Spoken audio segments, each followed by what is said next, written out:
the junior school has now also achieved the full cycle of grade 7, 8, and 9, and therefore we look forward to the critical step of going to the junior school, to the senior school next year.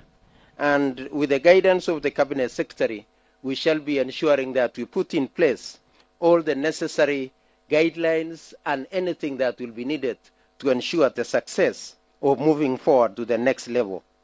And with regard to the Kcse examination, as already mentioned by the CEO and the Chair, we thank all the stakeholders that were able to work with us in ensuring that the exam was successfully implemented. Finally, we would wish to implore on our teachers, our parents and guardians to continue being good role models of the future generation that they are entrusted to take care of. Because as it is said, children learn what they live, and also children live what they learn.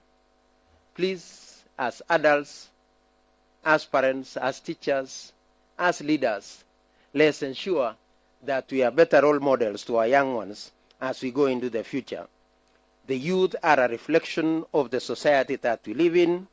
We must all therefore put concerted efforts in instilling good morals and discipline in our learners, in our children, to ensure that we have a better future as a country. Ladies and gentlemen, without taking my time, I know Kenyans are waiting anxiously for these results. It is my humble duty to now invite the Cabinet Secretary to make his remarks and thereafter release the results for the 2024 cohort of Kcse. Karibu, sir. Thank you. Thank you, PS. Please be seated. The Principal Secretary, State Department for Basic Education, Dr. Belio Kcse. The Principal Secretary, Department of Higher Education and Research, Dr. Beatrice Nyangala. The Chairperson, Kenya National Examination Council, Professor Julius Nyabundi. Chairperson, Teacher Service Commission, Mr. Jamlek Muturi. The CEO, Kenya National Examination Council, Dr. David Njengere. The NEC Council members present, the senior government officials from the Ministry of Education, Ministry of Interior, and all other government ministries present, representatives of education-related unions and associations, members of the press, ladies and gentlemen, good morning. For the first time in more than 30 years, I stand here today to speak about a secondary school subsector which henceforth faces a massive transformation arising from the first implementation of the competency-based education. I say this because the exit of the 2024 Kenya Certificate of Secondary Education examination candidates from our high schools and absence of Form 1 class in 2025 now means that we have a trimmer senior school section of classes ranging from Form 2 to Form 4.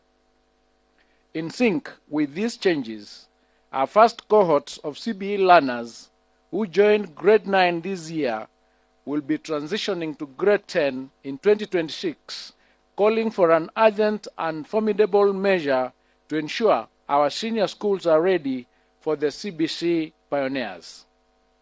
With the release of the 2024 Kcse results today, we have started a gradual phase-out of an examination that has been offered for 35 years, with the last one expected to be held in 2027.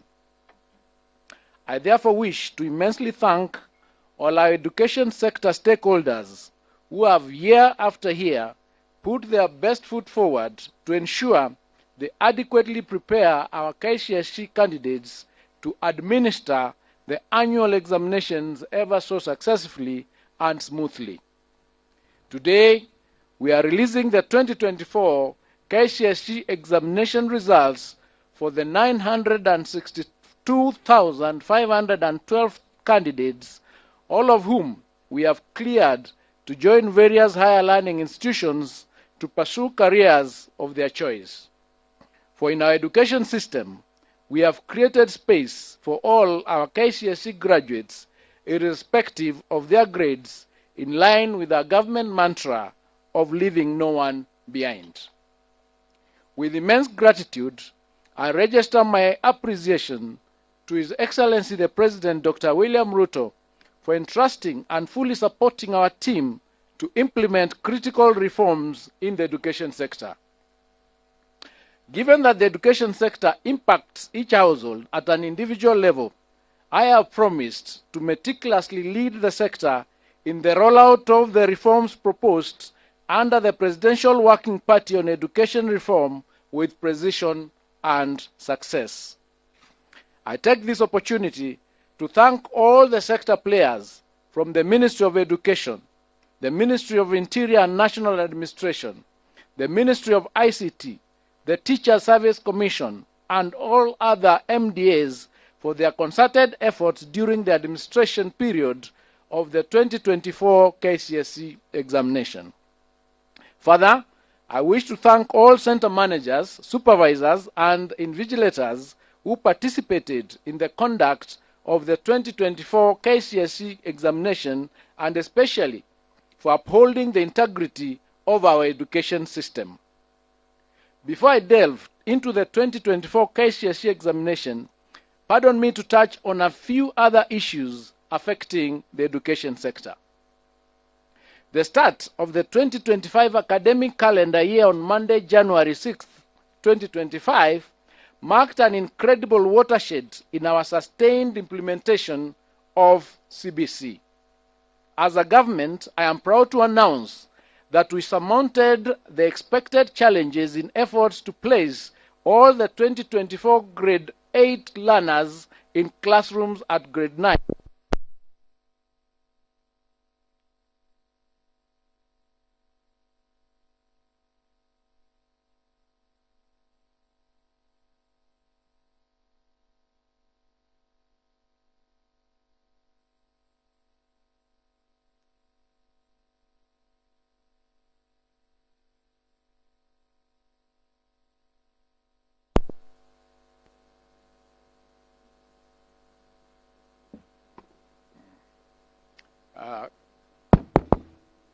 Thank you. I think I should take that again.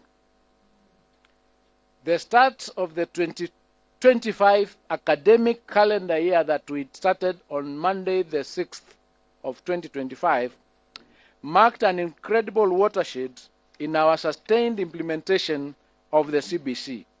As a government, I'm proud to announce that we surmounted the expected challenges in efforts to place all the 2024 grade 8 learners in classrooms at grade 9, the highest level of junior school.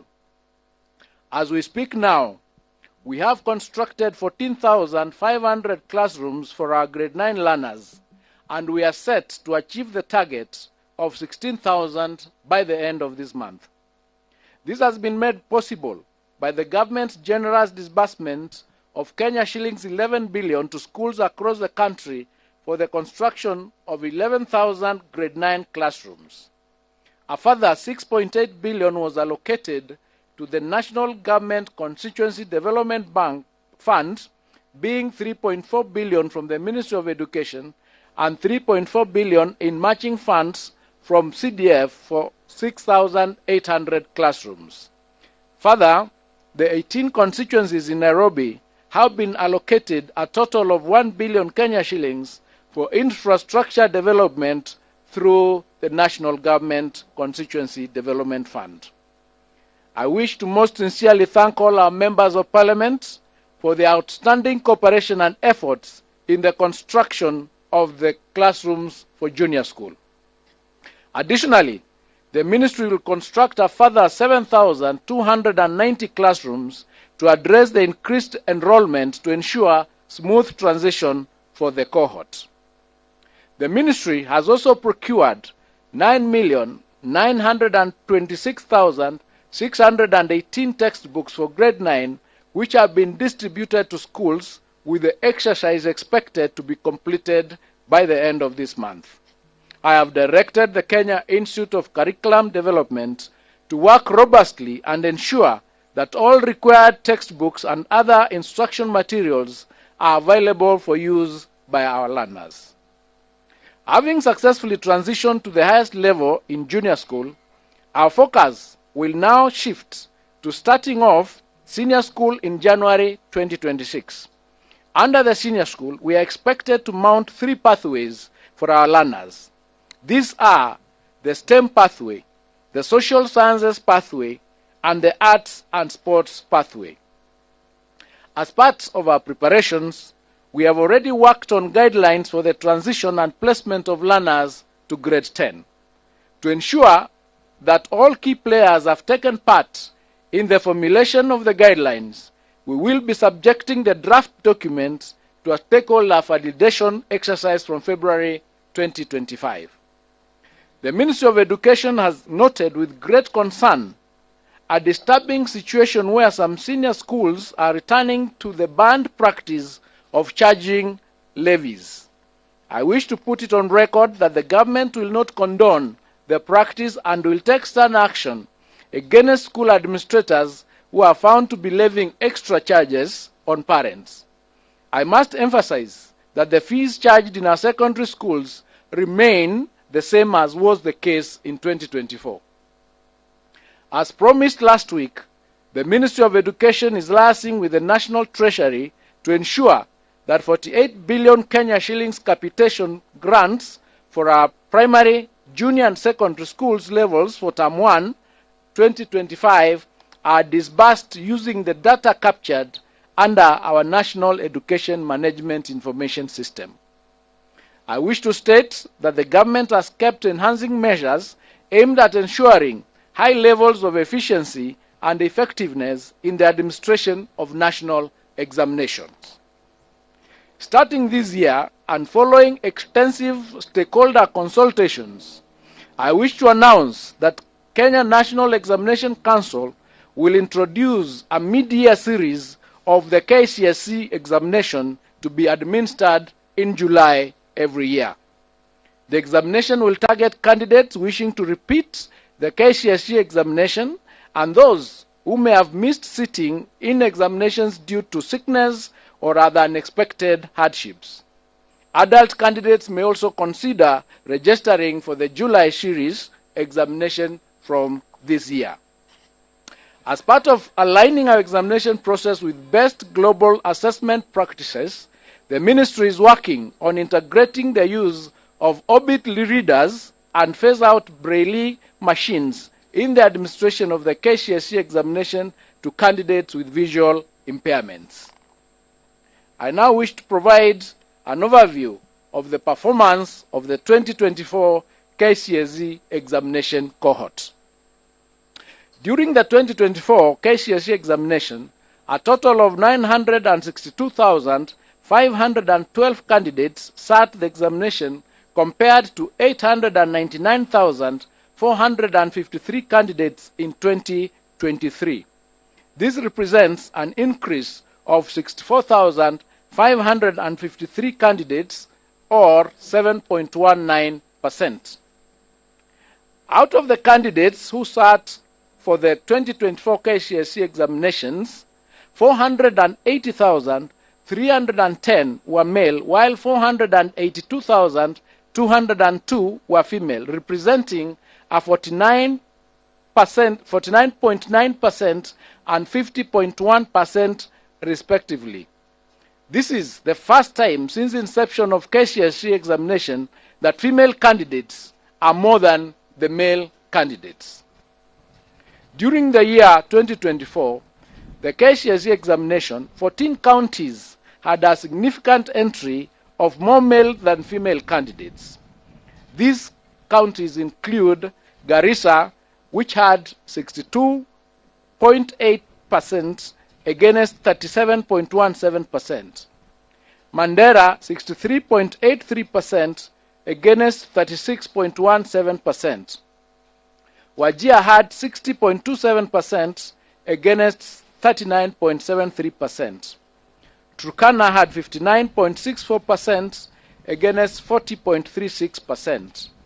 Samburu had 53.41% against 46.59%. Narok had 52.77% against 47.23%. Homa Bay had 52.81% against 47.19%. West Pokot had 53.52% against 46.48%. Mombasa had 51.31% against 48.83%. Migori had 51.02% against 48.98%. Embu had 51.09% against 48.91%. Kcse had 51.03% against 48.97%.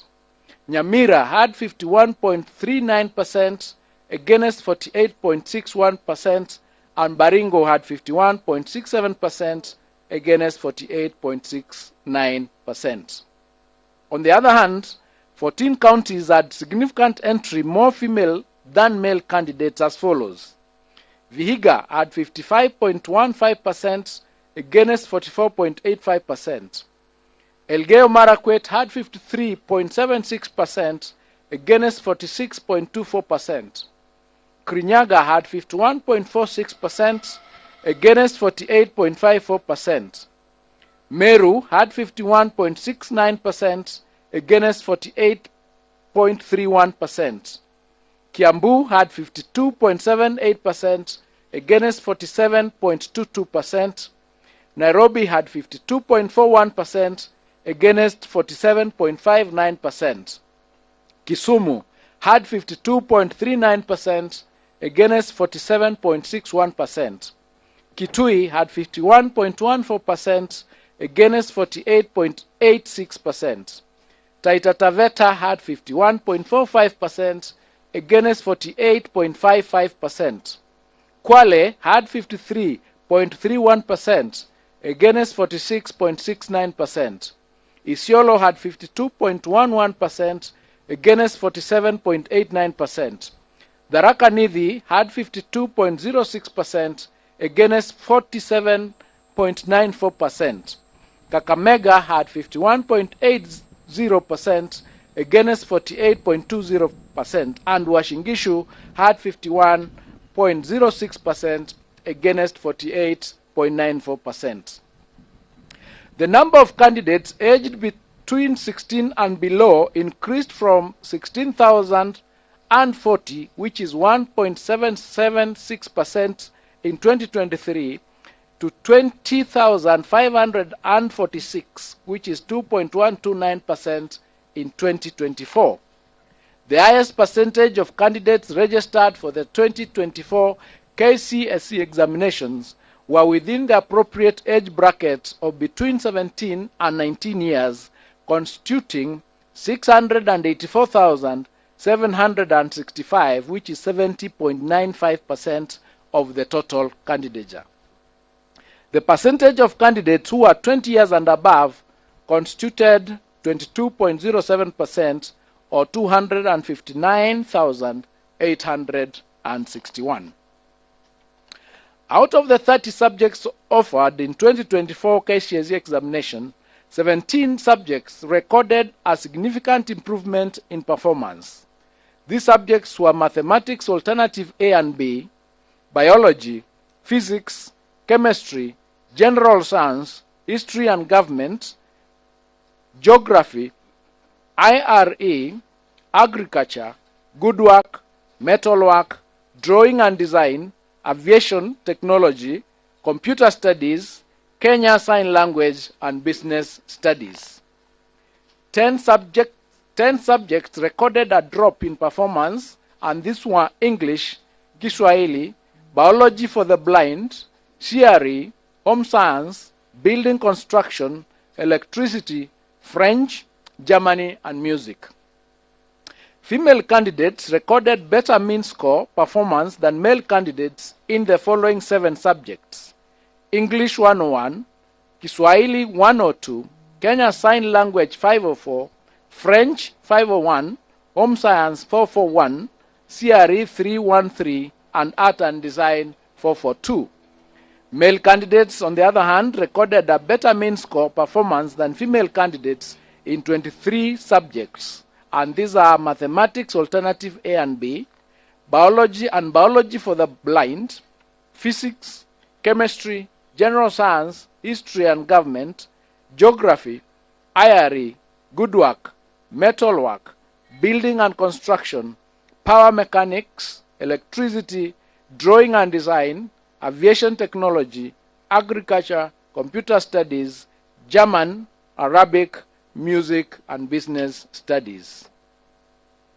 As it was in 2023 Kcse examination, the 2024 Kcse examination results have been graded using the reviewed grading system, in which the overall grade at Kcse examination has considered mathematics the best performed language among three, that is English, Kiswahili, Kenyan Sign Language, and the best performed 5 subjects.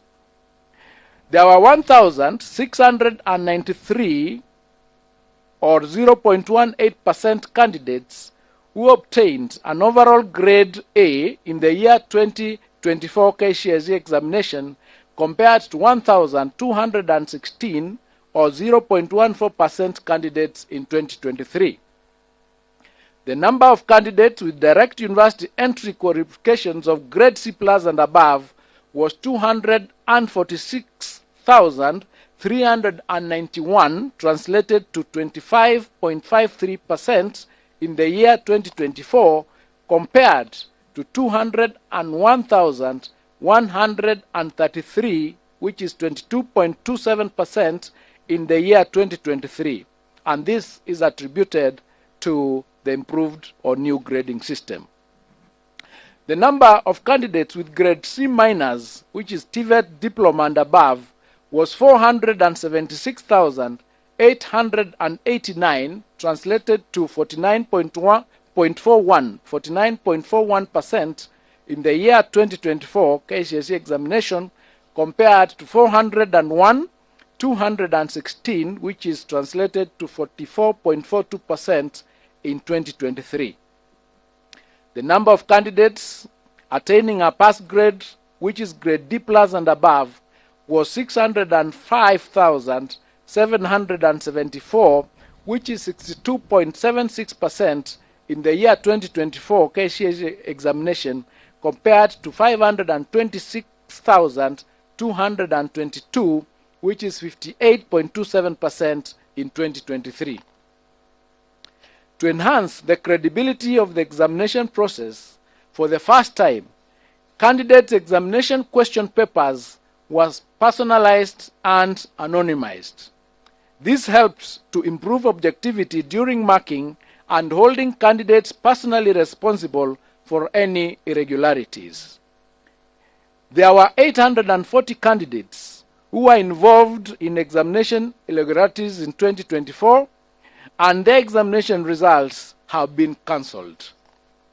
The Council is empowered in law as provided in the Kenya National Examination Council, Handling of Examination Irregularities, Rules of 2015, Legal Notice number 132 of 2015, Rule number 8, to withhold the results of any candidate or examination center suspected of having been involved in an examination irregularity or malpractice pending completion of investigations.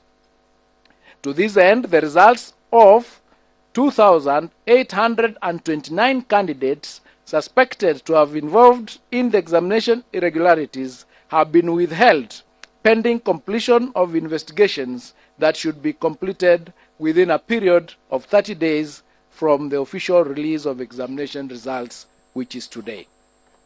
It is unfortunate that a few contracted professionals and teachers are still insistent on ruining the future of our learners by subjecting them to examination malpractices. 91 contracted professionals were reported to have been involved in aiding examination malpractices. Firm disciplinary action will be taken against such teachers. individual 2024 Kcse candidate examination results will be accessed online through a secure link on the NEC website or directly through the following website: https://results.nec.ac.ke. Candidates will be required to enter the candidate's index number and any one of the names as per the registration data for the 2024 examination results. The results will be available immediately after the end of this function.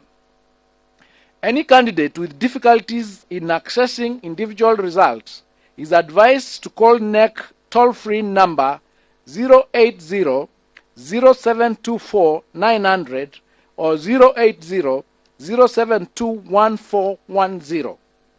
It is now my humble duty and privilege to declare the 2024 Kcse examination results officially released. I wish all the candidates success in their future endeavors, and I wish all of you a happy new year 2025. Thank you and God bless you.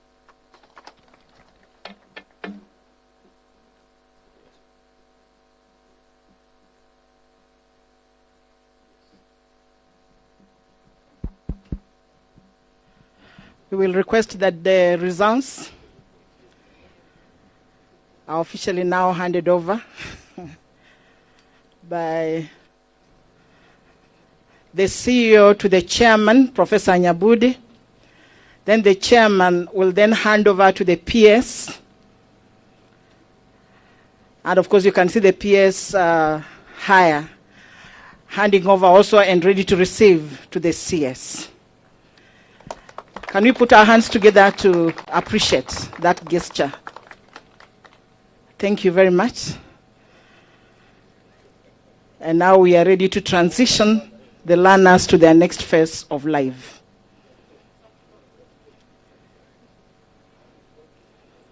Thank you very much, and we can take our seats.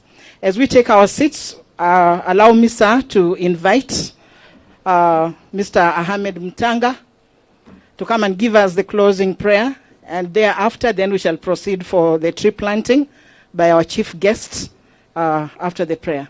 Mr. Mtanga. Thank you very much, Master of Ceremonies. We may stand. أعوذ بالله من الشيطان الرجيم بسم الله الرحمن الرحيم ألم نشرح لك صدرك ووضعنا عنك وزرك الذي أنقض ظهرك ورفعنا لك ذكرك فإن مع العسر يسرا إن مع العسر يسرا فإذا فرغت فانصب وإلى ربك فارغب. Ya Allah, we recognize your presence in this meeting, and we thank you for the meeting and the way it has proceeded. We thank you for the leadership that you have bestowed on us, and we thank you, Ya Allah, for the blessings that you gave us and the responsibility you gave us to bestow our energies and our efforts on the path towards giving our young children their future. Ya Allah, we ask you especially to grant every family that had a candidate joy and celebration today, and grant them the wisdom to remember you as they thank you for the sacrifices that they have made. Ya Allah, we especially thank you, especially for our cabinet secretary, the permanent secretaries, our chairman and our CEO, and all the people who are involved in processing these examination results. It was a tedious affair, Ya Allah, and you know the sacrifices people made, and you have specifically said in the Quran, Inna ma'al usri yusra, verily after every hardship there is ease. And therefore we know that today as we celebrate, it is a day for us to feel the ease. Ya Allah, bless the congregation that is here today, our fourth estate, members of the fourth estate who have endured the climate as it is. They are not under any shade. Ya Allah, give them the perseverance and let them allow them to give the objective reporting so that today every family will know what we have processed here today. والصلاة والسلام على محمد وعلى آله وصحبه أجمعين والحمد لله رب العالمين. آمين ثم آمين ثم آمين. Amen. Thank you. Sir, we request that we proceed to the tree planting site through this exit. And thank you very much for gracing our occasion. Thank you, sir. And we really appreciate your presence and appreciate the sacrifice you've made to be with us today.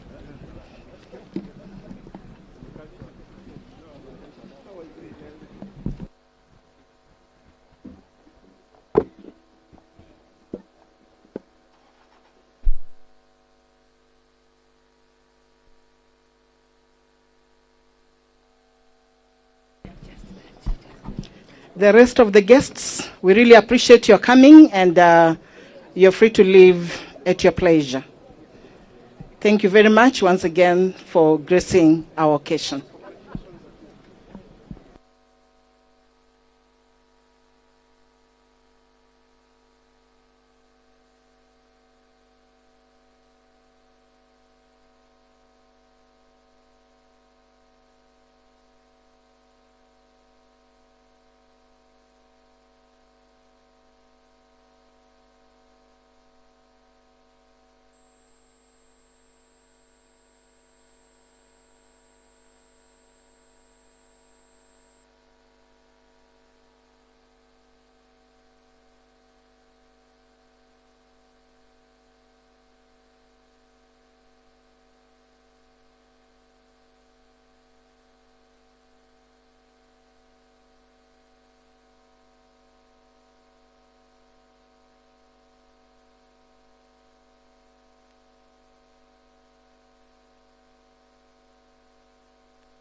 Nafanya link ya Kiswahili kwanza alafu nione kama atakuwa hajaenda.